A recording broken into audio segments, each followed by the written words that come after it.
Boa tarde, gente. Hoje a gente vai para a nossa última monitoria de direito civil e a gente vai falar sobre inadimplemento, que inclusive a gente já falou, mas a gente vai retomar porque é um dos principais temas que vai cair na prova de vocês esse semestre.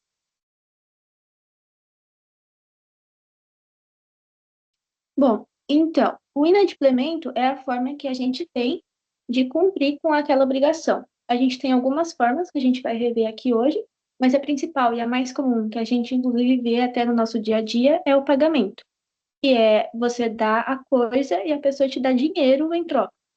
E existem os princípios do pagamento. O princípio da pontualidade, ou seja, que o pagamento deve ser feito no prazo em que se concordou, e adequação, ou seja, ele deve ser feito da maneira correta. Então, ele deve ser feito com a moeda correta, que no nosso caso é o real, a quantia correta, com todas aquelas questões do acordo que envolvem um pagamento devem estar presentes aqui.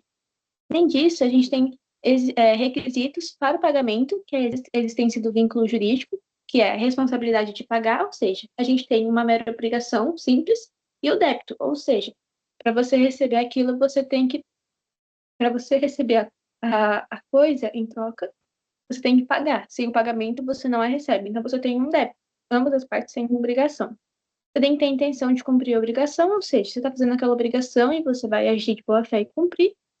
E relacionado com o princípio da pontualidade, você deve fazer o cumprimento pontual. Ou seja, se você concordou com a pessoa a sua obrigação que você vai pagar ela e receber o bem no dia X, vai fazer o pagamento no dia X, senão você entra em mora, que como a gente viu, é o atraso.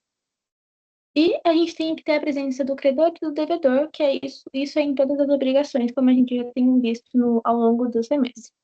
Agora, para realizar o pagamento,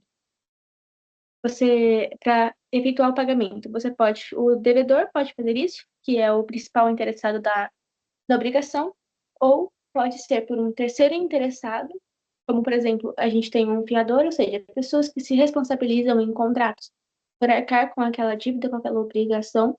Caso você não faça isso, o exemplo mais comum que a gente tem, mais palpável, é o fiador. E terceiro não interessado é que simplesmente ele é uma pessoa de bom coração e decidiu que vai pagar a sua obrigação, pagar a sua dívida por você.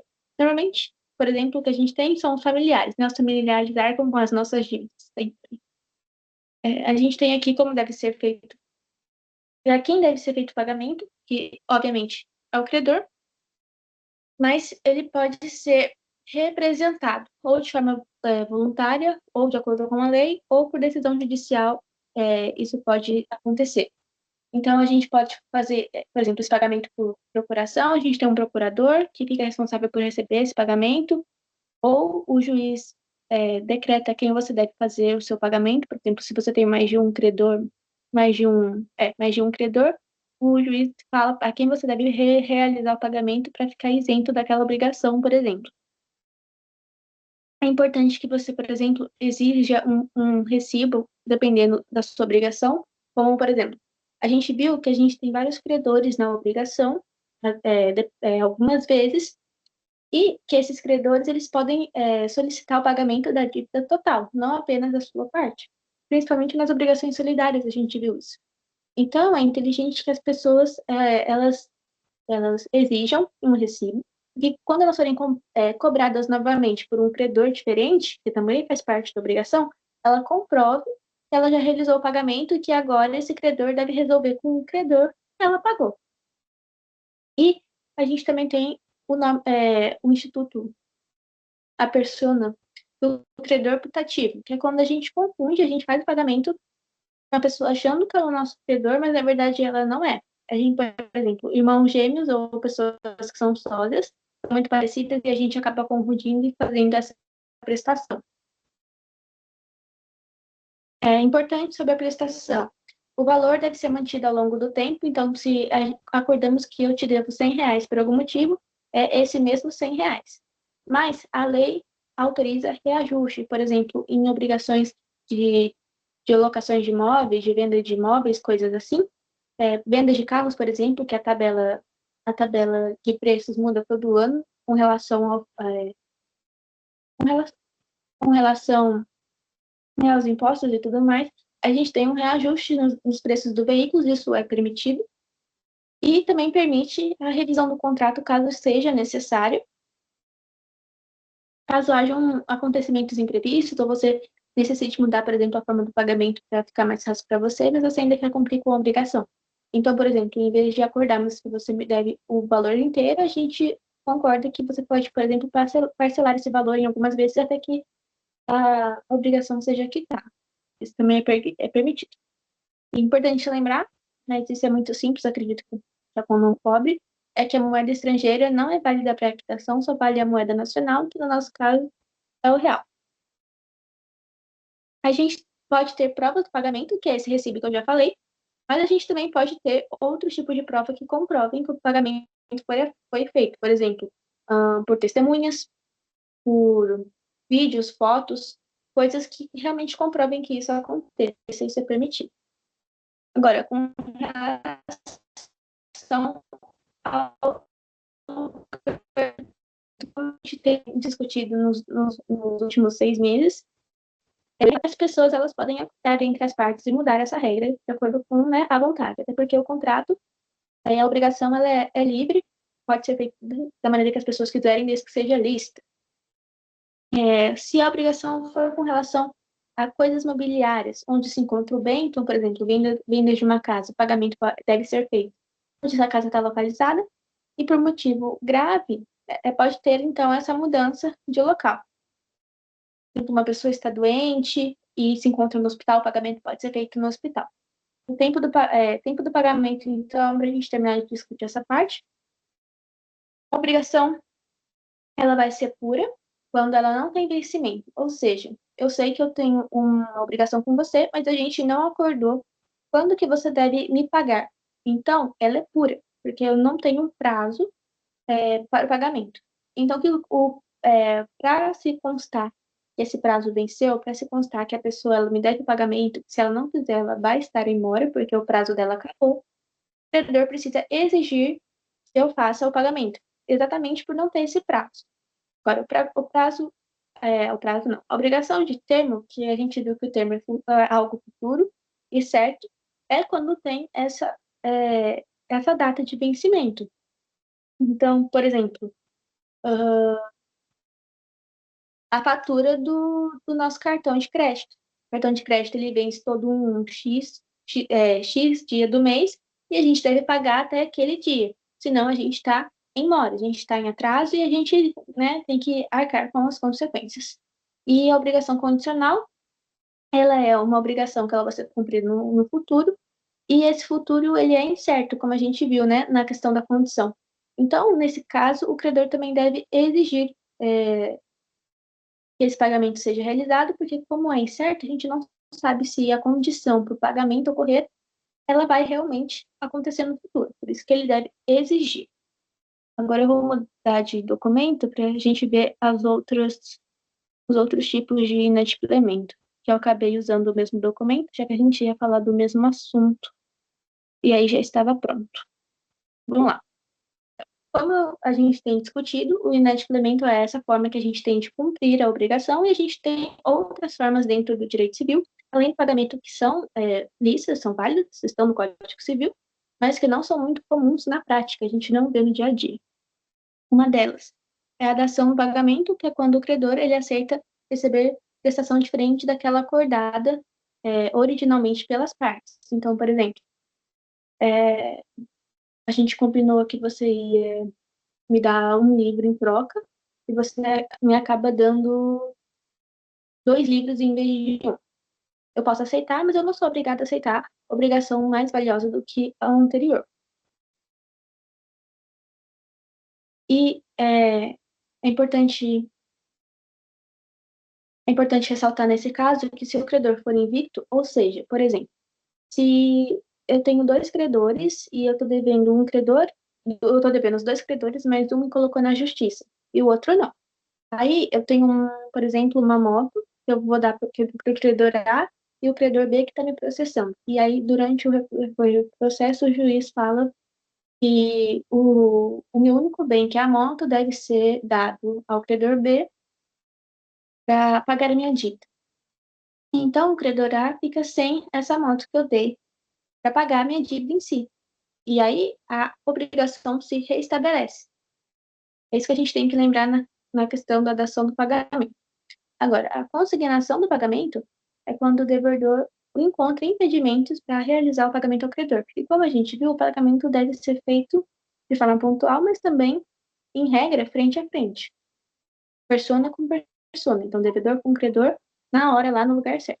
Quando o credor ele dá um perdido no devedor, ele não é encontrado para realizar o pagamento, é permitido que o devedor realize de outras formas para que ele fique livre dessa obrigação, já que não é culpa dele que a obrigação não está sendo conseguindo ser cumprida. Então, ele pode realizar através de um depósito judicial, claro que ele entra na justiça, né? E de ou no estabelecimento bancário. Então, por exemplo, o credor passa o número da conta dele e ele deposita o valor lá que ele está precisando para cumprir a obrigação. Então, exemplo de quando isso pode acontecer. Quando o credor é ausente ou está em um local incerto, quando o credor reside em um lugar perigoso, ou quando o credor recusa sem justa causa de receber o pagamento. Agora, a imputação do pagamento, quando a gente tem várias dívidas com o mesmo credor. Então, a gente tem o mesmo credor e eu tenho várias dívidas. Por exemplo, vamos supor na cantina. Quando eu estudava no colégio, na minha escola tinha uma cantina e a gente podia, dependendo da situação, pegar coisas na cantina e ali ia anotando. Os nossos pais iam pagando tudo no final do mês. Então, vamos pensar nessa prática. Supondo que eu peguei, não sei, por exemplo, um suco, um salgado, e no outro dia eu peguei um chocolate. Eu tenho várias dívidas com o mesmo credor. Aí, nessa situação, quando meu pai for pagar, por exemplo, vamos supor que ele não tenha todo o ele não tenha toda a quantia para pagar o que eu estou devendo na cantina da escola. Quando isso acontece, o credor ele pode indicar qual dívida será paga e também, caso tenha juros por causa de atraso, os juros são pagos primeiros. E se o credor não indicar, a gente vai na lógica. Então, primeiro as dívidas mais antigas e depois as dívidas mais atuais. Agora, a inovação é quando credor e devedor eles concordam entre si de realizar uma nova obrigação a decorrer da antiga para que a obrigação possa ser estabelecida. Então, por exemplo, concordamos, eu te vendi a moto, mas eu não consigo te entregar a moto porque a moto foi roubada. Não, essa não é uma boa ideia, senão vai dar extinção. Eu te vendi a moto e a moto pereceu por minha culpa. Então, em vez de eu pagar perdas e danos, concordamos que eu vou te dar meu carro em troca, que é o mesmo valor da moto, vamos supor. Aqui a gente tem uma nova obrigação entre credor e devedor para cumprir, entre aspas, a mesma dívida, né? A mesma obrigação entre devedor e credor, mas é totalmente nova. Então, acordos que a gente tenha feito na obrigação principal, eles não valem para essa nova obrigação, desde que as partes acordem novamente. A gente tem a novação objetiva, que é quando a gente tem a alteração do objeto da obrigação, que é como esse exemplo que eu dei, ou subjetiva, quando há mudança de devedor ou credor. É bem, bem simples, eu acho isso, bem sutil na palavra, então dá pra gente identificar tranquilo. Deixa eu ver. Ah, sim. Quando há troca de credor, a gente tem que ter uma função de dívida, que é quando o devedor reconhece que a obrigação é perante aquele credor quando há, né, essa troca. Por causa de questões de prazo prescricional, da dívida e tudo mais, porque a gente faz uma inovação, mas o prazo prescricional ele não se interrompe, porque teoricamente a obrigação é a mesma entre A e entre B, só muda tipo, o objeto, ou o sujeito, ou o que eu vou fazer com aquela obrigação. A gente tem a compensação, que é quando credor e devedor, eles fazem o mesmo papel para ambos, então o meu devedor também é o meu credor, e vice-versa. Então, é, as dívidas, elas vão se compensar. Então, por exemplo, se eu estou te devendo R$ 10 e você está me devendo 5, eu compenso a minha dívida e aí eu preciso pagar só 5 para o meu credor, porque tem esse instituto da compensação. Então, tem que ter reciprocidade, é um requisito, ou seja, ambos serem credores e devedores um do outro. A liquidez, que é o valor da dívida, é determinado, então eu sei quanto eu estou devendo, a pessoa também sabe que é um valor exato, a gente tem consciência. Se possível, ser exigida a obrigação, então ela está vencida e não está prescrita, e também está naquela fase de eu poder exigir, por exemplo, que a gente viu na questão do pagamento, também vale aqui, né? Se a gente tem um termo, eu só posso exigir a partir daquele termo se exauriu, se findou. E homogeneidade, que são as prestações de mesma natureza. Então, por exemplo, ambas em dinheiro, ambas trocas de objetos, por assim vai. Agora, a conclusão, para a gente terminar, e terminando, é quando o credor e o devedor eles estão dentro da mesma pessoa. Então, imagine, a empresa A é credora da empresa B, mas acabou que a empresa A comprou a empresa B porque a empresa B faliu. Aí não faz sentido a empresa A cobrar as próprias dívidas, já que agora ela é dona dessa empresa. Então, por isso que a obrigação ela se extingue. E aí não tem mais o que se falar sobre obrigação. Esse é o instituto mais fácil, né? Porque a pessoa é credor e devedor ao mesmo tempo, então não tem por que se falar em obrigação. Agora, só para a gente terminar, vamos falar das teorias e também está relacionado com o inadimplemento. Então, o inadimplemento, ele vai ocorrer quando a obrigação ela não é cumprida. Então, a gente acabou de ver formas que a obrigação pode ser cumprida, mas se ela não é cumprida, a pessoa ela vai ter consequências, por exemplo, é, honorários advocados, honorários não, né? O atraso, perdas e danos, juros, tudo isso vai incrementando o valor. Então a gente tem, se eu não me engano, acho que são três, que é a teoria do inadimplemento absoluto, que vai acontecer quando a gente tem a impossibilidade da prestação ou impossibilidade jurídica da prestação. Jurídica, por exemplo, quando a gente tem prescrição e decadência, a impossibilidade da prestação é mais geral. Então, há uma questão de caso fortuito, força maior, por exemplo, com o objeto, e aí não consegue que essa obrigação se cumpra. Nesse caso, então, a obrigação simplesmente se extingue, porque não tem como se cumprir, e aí a pessoa, para o criador não sair no prejuízo, a pessoa deve arcar apenas com os efeitos, que vai gerar aqui uma questão mais compensatória, né? Então, perdas e danos, juros, correção monetária, por exemplo. Mas a gente tem outros exemplos também. Agora, a teoria do inadimplemento no caso fortuito é quando a gente tem a impossibilidade da prestação sem que haja a culpa do devedor. Porque o caso fortuito é isso. O devedor não queria que aquilo acontecesse, mas infelizmente acontece. Por exemplo, no enchente. Então, a obrigação se extingue e como ele não teve culpa, ele não agiu com dolo, e não agiu com dolo e nem com culpa de fato, foi sem querer, sem sua intenção, a obrigação simplesmente se extingue e, ao contrário do inadimplemento absoluto, ele não deve arcar com a questão, né, de recompensar o credor, com perdas e danos, juros, correção monetárias, reajustes e por aí vai. Agora, para a gente terminar. A teoria do inadimplemento relativo é quando a gente tem a culpa do devedor, mas a prestação, ao contrário do inadimplemento absoluto, ainda é possível de ser realizada e, sendo possível, isso interessa o credor, ou seja, é possível e o credor tem interesse que isso se cumpra, que isso se realize. Mas então ele pode cumprir a obrigação, mas ele terá que arcar também, além com o valor da obrigação, seja, por exemplo, ele em dinheiro, ou a entrega de um bem, acrescido das consequências do atraso. Então, juros, correção monetária, reajustes e por aí vai, que é o caso do aluguel. Por exemplo, uma pessoa atrasa um aluguel, mas a gente sabe que ela realmente pagava em dia, mas houve um problema. E para você ainda é bom que a casa continue alugada porque ela faz parte da sua renda. Então você permite que a pessoa pague atrasada desde que se cumpra, né, com as obrigações do atraso. É isso. Acho que a gente conseguiu ver tudo. Se vocês tiverem alguma dúvida, é só falar comigo. Mas acredito não, né? Essa é a nossa última monitoria do ano.